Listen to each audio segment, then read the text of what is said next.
சிந்தனை கவிஞர் கவிதாசன் படைப்புலகம் பன்முக ஆய்வுங்கிற தலைப்புல பன்னாட்டு கருத்தரங்கம். பன்னாட்டு கருத்தரங்கின் தகவலை வெளியிட்டிருக்காரு சிந்தனை கவிஞர் கவிதாசன். தமிழ் மீது இருக்கக்கூடிய ஆர்வம் குறைந்து வருவதாக போக்கு இருக்கிறது. தற்போது மேல்நிலை வகுப்புகள் சிபிஎஸ்இ பாடத்திட்டத்தில் +1 படிப்பவர்களுக்கு தமிழ் கிடையாது. அந்த அளவுக்கு தமிழ் மீது இருக்கக்கூடிய ஆர்வம் குறைந்து வருவது வேதனை அளிக்கிறது. அவற்றை மாற்றி அமைப்பதற்காகத்தான் இத்தகைய பன்னாட்டு கருத்தரங்கங்கள் நடைபெறுகிறது என்று சிந்தனை கவிஞர் கவிதாசன் தெரிவித்திருக்கிறார். கோவையில நவ இந்தியா பகுதியில உள்ள ஸ்ரீ ராமகிருஷ்ணா கலை மற்றும் அறிவியல் கல்லூரியின் தமிழ் துறை சார்பில் சிந்தனை கவிஞர் கவிதாசன் படைப்புலகம் பன்முக ஆய்வு அப்படிங்கிற தலைப்புல பன்னாட்டு கருத்தரங்கம் வருகின்ற மார்ச் மாதம் நடைபெற இருக்கு.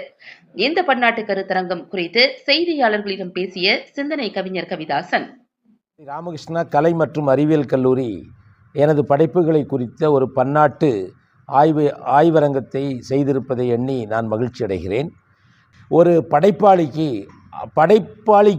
முக்கியம் என்னவென்று கேட்டால் அவருடைய படைப்பு தான் முக்கியம். படைப்பாளி என்கிற ஒரு மனிதரை விட்டுவிட்டு அவருடைய படைப்பு இந்த சமுதாயத்திற்கு எந்த அளவிற்கு பயன்படுகிறது என்ற நோக்கில் இந்த ஆய்வை அவர்கள் எடுத்துச் செல்லுகிறார்கள். 20 தலைப்புகளில் பன்முக ஆய்வாக இருக்கிறது. ஆக நான் கடந்த 40 ஆண்டுகளாக கல்லூரிகள், பள்ளி, தொழிலாளர் என்று பல தளங்களில் கருத்துக்களை விதைத்து வருகிறேன். எப்படி என்று கேட்டால், மனிதன் நினைத்தால் தன்னுடைய வாழ்க்கையை மாற்றிக்கொள்ளலாம் என்கிற அளவில் என்ற கருத்துக்கள் சேருகிறது. ஏனென்று கேட்டால், மனிதனுடைய வாழ்க்கைக்கு அடிப்படை காரணமாக அமைவது அவனுடைய எண்ணங்கள். எண்ணங்கள் தான் செயலாக மாறுகிறது.